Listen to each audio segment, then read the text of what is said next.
প্রথমেই আপনার কাছে জানতে চাই, আপনি অ্যাডিশনাল এসপি হিসেবে ময়মনসিংহে দায়িত্ব নেওয়ার পর প্রধান লক্ষ্যগুলো কী ছিল? আচ্ছা, ধন্যবাদ।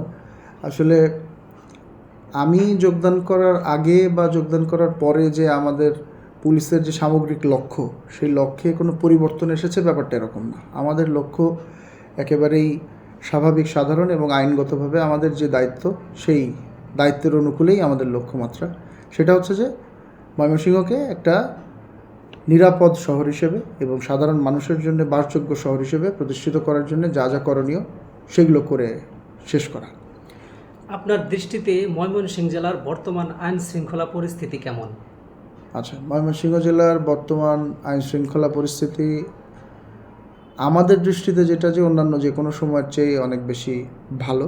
পাশাপাশি বর্তমান যে পরিবর্তিত প্রেক্ষাপট, সেই পরিবর্তিত প্রেক্ষাপটে দেশের বিভিন্ন জায়গায় যে পুলিশের কর্তব্য কাজে বাধাগ্রস্ত করার যে প্রবণতা বা পুলিশের দিক থেকে যে কিছু জড়তা বা এই ধরনের যেই ধারণাগুলো যে জনমনে প্রচলিত আছে, আল্লাহর অশেষ রহমত এবং আমাদের যে ছাত্র জনতা যারা, তাদের সহযোগিতায় আমরা ময়মনসিংহে এই জায়গাগুলো থেকে আমরা বের হয়ে এসেছি আরও অনেক আগেই, এবং আমাদের যে সাধারণ স্বাভাবিক যে পুলিশিংটা, সেই পুলিশিংটা আমরা এখানে পুরোদমে চালিয়ে যাচ্ছি। ময়মনসিংহের সবচেয়ে বড় আইন শৃঙ্খলা চ্যালেঞ্জগুলো কী? ময়মনসিংহে আইন শৃঙ্খলার মূল চ্যালেঞ্জ যেটা, সেটা হচ্ছে যে ময়মনসিংহের সাধারণ মানুষের আইনের প্রতি যে তাদের যে দৃষ্টিভঙ্গিটা, সেই দৃষ্টিভঙ্গিটা সব ক্ষেত্রে ইতিবাচক না। এই জন্য প্রচুর পরিমাণে জনসচেতনতা আমাদের করতে হবে। পাশাপাশি আমরা থানা পর্যায়ে বিট পুলিশিংয়ের মাধ্যমে জনগণকে আমাদের যে প্রাত্যহিক যে নিরাপত্তা এবং আইন শৃঙ্খলার কাজ, সেখানে আমরা ইনভলভ করছি। পাশাপাশি ট্রাফিক সহ অন্যান্য যে পুলিশের সেবাগুলো আছে, সেগুলোকেও আমরা কিভাবে আরও জনমুখী করা যায়, সেটা নিয়ে আমাদের প্রচেষ্টা অব্যাহত আছে। এসব চ্যালেঞ্জ মোকাবেলায় আপনার দপ্তর কী ধরনের পদক্ষেপ নিয়েছে? যেটা অলরেডি আমি বলেছি যে জনসচেতনতা তৈরি করা হচ্ছে। পাশাপাশি আগের চেয়ে কিন্তু পরিস্থিতি এখন অনেক ইমপ্রুভ হয়েছে। আগে সাধারণ মানুষের কাছ থেকে আমরা যেরকম সাপোর্ট পেতাম বা আইনের প্রতি যতটা শ্রদ্ধাশীল তারা ছিলেন, এখন আগের চেয়ে অনেক ইমপ্রুভ হয়েছে, এবং আমরা মোটামুটি নিশ্চিত যে আমরা সচেতনতামূলক কর্মকাণ্ড যেই রাস্তায় নিচ্ছিলাম, সেই পথে আমরা মোটামুটি এগিয়েছি। শহরের যানজট সমস্যা এবং ট্রাফিক ব্যবস্থাপনা নিয়ে আপনার কী দৃষ্টিভঙ্গি? এটা তো আসলে খুব বৃহৎ একটা টপিক। ওইভাবে তো আসলে একটা মন্তব্যের মাধ্যমে এটা বলে শেষ করা সম্ভব না। তবে আমি যেটুকু বলতে পারি যে আগস্টের 12 তারিখে আমরা সাধারণ ছাত্র জনতাকে বুকে নিয়ে যে আমরা রাস্তায় নেমেছিলাম, আমরা রাস্তায় আছি, এবং বেশ কিছু স্বল্পমেয়াদী এবং মধ্যমেয়াদী পরিকল্পনা ইতিমধ্যে আমরা বাস্তবায়ন করেছি। অতি সত্বর আমাদের এই যে ইজি বাইকের যে রুট নির্ধারণের যে কাজটা, এটা রুট নির্ধারণের কাজটা সম্পন্ন হবে। এরপর ইনশাল্লাহ আমরা চিকন চাকার রিক্সাকে 2 ভাগ করে দিব। আশা করছি যে যদি আমরা এটা সুন্দরভাবে বাস্তবায়ন করতে পারি এবং জনগণ এবং সাধারণ চালকরা যদি আমাদেরকে সহযোগিতা করেন, তাহলে ময়মনসিংহ শহরে আর কোনো যানজট থাকবে না। ময়মনসিংহে মাদকের প্রবাহ এবং শিক্ষার্থীদের মধ্যে মাদকের প্রবণতা রোধে কী ধরনের কার্যক্রম পরিচালিত হচ্ছে? আচ্ছা, ময়মনসিংহে মাদকের প্রবণতা আপনারা জানেন যে কিছু কিছু টেরিটরি ভিত্তিক কিছু মাদকের সিন্ডিকেট আগে ছিল, অনেক আগে। এটা আমরা মাদকের কাজটা তো আসলে কন্টিনিউয়াস কাজ, ডিসক্রিট কোনো কাজ না। এটা নিয়মিত কাজের মাধ্যমে আমরা কিছু কিছু সিন্ডিকেট আমরা অলরেডি ভেঙেছি। বেশ কিছু উল্লেখযোগ্য এবং বেশ ফলদায়ী কিছু অভিযান হয়েছে। সেই অভিযানগুলোতে জনগণের ভেতরে মাদক বিরোধী যে অবস্থান পুলিশের, সেই অবস্থানটা পুরোপুরি তাদেরকে অবহিত করা গেছে, এবং জনগণও আমাদেরকে এখন তথ্য দিচ্ছেন। আশা করছি যে এই ছাত্রদের মধ্যে বিশেষ করে যে মাদকের যে প্রবণতাটা আছে, এটা শুধুমাত্র পুলিশকে দিয়ে তো না, এটা সামাজিকভাবেও পারিবারিক মূল্যবোধের জায়গাটা থেকেও সবাইকে এগিয়ে আসতে হবে। এবং আমি খুবই বিশ্বাসী যে যে প্রজন্ম সত্যের পথে দাঁড়াতে পারে, যে প্রজন্ম ন্যায় কথাটা আপোষহীনভাবে বলতে পারে, তারা আর যাই করুক মাদকের সাথে তারা সংশ্লিষ্ট হবে না। নারী ও শিশু নির্যাতন প্রতিরোধে পুলিশ কী ধরনের পদক্ষেপ নিয়েছে? আচ্ছা, নারী ও শিশু নির্যাতন এটাও একটা সামাজিক সমস্যা। তবে আমি মনে করি যে বিশ্বের অন্যান্য বিভিন্ন দেশের তুলনায় বাংলাদেশে আমাদের সামাজিকভাবে কিন্তু নারীদের গ্রহণযোগ্যতা অনেক বেশি ইমপ্রুভ করেছে এবং সেই জায়গা থেকে নারী নির্যাতনের ঘটনাগুলো যে ডোমেস্টিক লেভেলে যে ঘটনাগুলো ঘটে সেগুলোকে প্রতিরোধ করার জন্য আমরা নিয়মিত বিট পুলিশিংয়ের মাধ্যমে আমরা সচেতনতামূলক কার্যক্রম করে থাকি।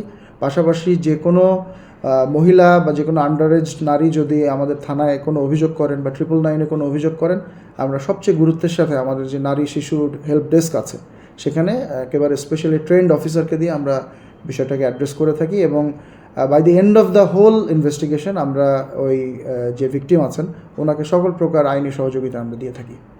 বাল্যবিবাহ রোধে স্থানীয় প্রশাসনের সঙ্গে আপনার দপ্তর কিভাবে কাজ করছে? বাল্যবিবাহ রোধে স্থানীয় প্রশাসনের পক্ষ থেকে যেরকম মাঝে মাঝে ড্রাইভ দেওয়া হয়, ঠিক একইভাবে আমাদের দিক থেকেও যখন তারা ড্রাইভ দেন বা বিভিন্ন এলাকায় যান, আমরা তাদের সাথে যাই এবং আমাদের সকল অফিসার ইনচার্জ সহ সকল ফাঁড়ির ইনচার্জদেরকে নির্দেশনা দেওয়া আছে যে এই ধরনের কোনো তথ্য পাওয়া মাত্রই যেন এখানে প্রশাসনকে ইনভলভ করা হয় এবং এটা প্রতিরোধে যা যা ব্যবস্থা যেন করা হয়।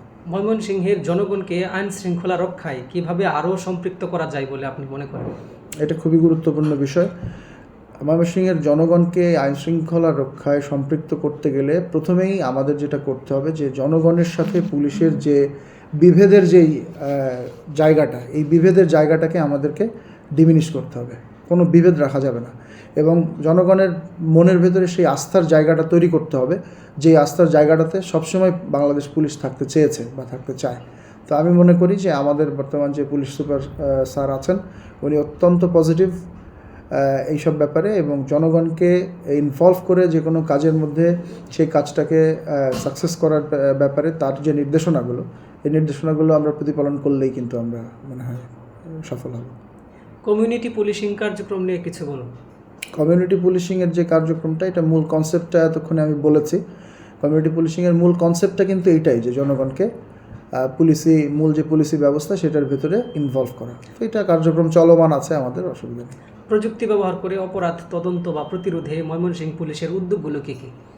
কিন্তু অনেক উদ্যোগ আছে, প্রযুক্তি ব্যবহার করেই আমাদেরকে কাজ করতে হয়। আসলে বর্তমান যুগ তথ্য প্রযুক্তির যুগ, এখানে প্রযুক্তিগত জ্ঞান এবং বিশ্লেষণ ছাড়া আসলে কোনো অপরাধী আসলে ডিটেক্ট করা সম্ভব হয় না। আর পাশাপাশি কিছু অপরাধ প্রিভেন্ট করা, যেমন ধরেন গুজব বা বিভিন্ন সাইবার ক্রাইম বা কোনো ব্যক্তির বিরুদ্ধে এ ধরনের সামাজিক যোগাযোগ মাধ্যমে কোনো আক্রমণ করা হলে আমরা কিন্তু সাথে সাথেই বিষয়টা আইনগতভাবে ব্যবস্থা নিই। তবে সব ক্ষেত্রে আমাদের সক্ষমতা থাকে না। এই যে আমাদের রেঞ্জ ডিআইজি স্যার কিছুদিন আগেই এটা একটা প্রস্তাব দিয়েছেন যে ন্যাশনাল ইন্টেলিজেন্স পোর্টাল এনআইপি, যেটা ওইটা ময়মনসিংহ রেঞ্জে আসার একটা প্রস্তাবনা আমাদের ডিআইজি স্যার দিয়েছেন। এই প্রস্তাবনাটা যদি মন্ত্রণালয় থেকে অনুমোদন হয় তাহলে আমাদের প্রযুক্তি নির্ভর যে তদন্ত এবং অন্যান্য যে সেবাগুলো সেগুলো আমরা আরও সাবলীলভাবে দিতে পারবো। 999 হেল্পলাইনের কার্যকারিতা সম্পর্কে আপনার মূল্যায়ন কী? মূল্যায়ন একেবারে শতভাগ মূল্যায়ন। 999 is a very successful project এবং আমাদের প্রত্যেকটা থানাতে 999-এর জন্য আলাদা অফিসার এবং আলাদা গাড়ি, অন্যান্য লজিস্টিক্স অলওয়েজ ডেডিকেটেড থাকে। 999-এ যে কোনো ফোন আসা মাত্রই আমরা সাথে সাথে সেটা রেসপন্স করতে পারি। এটা জনগণের কাছে 999-এর যে গ্রহণযোগ্যতা, এটা আমি মনে করি যে থানা পুলিশের গ্রহণযোগ্যতা তৈরি করার জন্য 999 একটা অন্যতম বৃহৎ মাধ্যম। সাইবার ক্রাইম প্রতিরোধে কী ধরনের পদক্ষেপ নেওয়া হয়েছে? এটা আমি অলরেডি বলেছি যে এনআইপি যদি আমাদের এখানে চলে আসে তাহলে আমরা সাইবার ক্রাইমের বিরুদ্ধে আরও কাজ করতে পারব। ময়মনসিংহে সড়ক দুর্ঘটনা প্রতিরোধে সচেতনতামূলক কার্যক্রম পরিচালিত হচ্ছে কি? হ্যাঁ, অবশ্যই। সড়ক দুর্ঘটনা প্রতিরোধে আপনারা জানেন যে ময়মনসিংহে জাতীয় মহাসড়কের বেশ বড় একটা অংশ কিন্তু ময়মনসিংহে আছে। পাশাপাশি ঢাকা এবং রাজধানী সহ আশপাশের এলাকা থেকে কিন্তু আমাদের এই যে নেত্রকোনা, জামালপুর, টাঙ্গাইল, কিশোরগঞ্জ, এই জায়গাগুলোতে যাওয়া আসার ক্ষেত্রে কিন্তু একটা বেশ বড় একটা ট্রানজিট হচ্ছে ময়মনসিংহ। যে কারণে এইসব জায়গায় যেই জায়গাগুলো সড়ক দুর্ঘটনা প্রবণ সেই জায়গাগুলোকে আমরা আইডেন্টিফাই করেছি। এই জায়গাগুলোতে সড়কের যে ভৌত অবকাঠামো থেকে শুরু করে রোড সাইন নির্মাণ করা, স্পিড ব্রেকার নির্মাণ করা, এই কাজগুলো মূলত রোডস অ্যান্ড হাইওয়েজ করে থাকেন। এটা নিয়ে তাদের সাথে আমাদের সার্বক্ষণিক সমন্বয় অব্যাহত আছে। ময়মনসিংহে কোনো এলাকাকে মডেল থানা হিসেবে গড়ে তোলার পরিকল্পনা কি আছে? এ ব্যাপারে আমি মন্তব্য করতে পারবো না, এটা আমার ঊর্ধ্বতন কর্তৃপক্ষ বলতে পারবে। ময়মনসিংহের জনগণের আস্থা অর্জনে আপনার দপ্তর কিভাবে কাজ করছে? এই যা এতক্ষণ বললাম এগুলোই হচ্ছে আমাদের আস্থা অর্জনের জন্য করণীয়। তবে সর্বশেষ আমি যে কথাটা বলবো সেটা হচ্ছে যে জনগণের আস্থা অর্জন করা কোনো সহজসাধ্য কাজ নয়। এটা কেবলমাত্র একদিন, 2 দিন বা 1 বছর, 2 বছরের মাধ্যমে জনগণের আস্থা অর্জন করা কিন্তু সম্ভব নয়। আস্তে আস্তে জনগণ যত আইনের প্রতি শ্রদ্ধাশীল হবেন, তাদের জ্ঞান, আইনের প্রতি সচেতনতা, তাদের পারস্পরিক শ্রদ্ধাবোধ যত বাড়বে, তত আমার মনে হয় যে পুলিশের সাথে তাদের যে সম্পর্কটা সেটা আরও সুদৃঢ় হবে। আর জনগণের আস্থা অর্জনের জন্য আমাদের নিজেদেরকে প্রথমে আগে ভালো হতে হবে। আমরা আমাদের ভেতরে যত ধরনের আমাদের ভিতরে অনাচার, যত ধরনের আমাদের দুর্বলতা, সেই ব্যক্তিগত সীমাবদ্ধতা এবং দুর্বলতাকে উপেক্ষা করে আমাদের সাংগঠনিকভাবে, সামগ্রিকভাবে অ্যাজ এ অর্গানাইজেশন সমগ্র বাংলাদেশ পুলিশকে জনগণের জন্য গ্রহণযোগ্য হিসেবে গড়ে উঠতে হবে।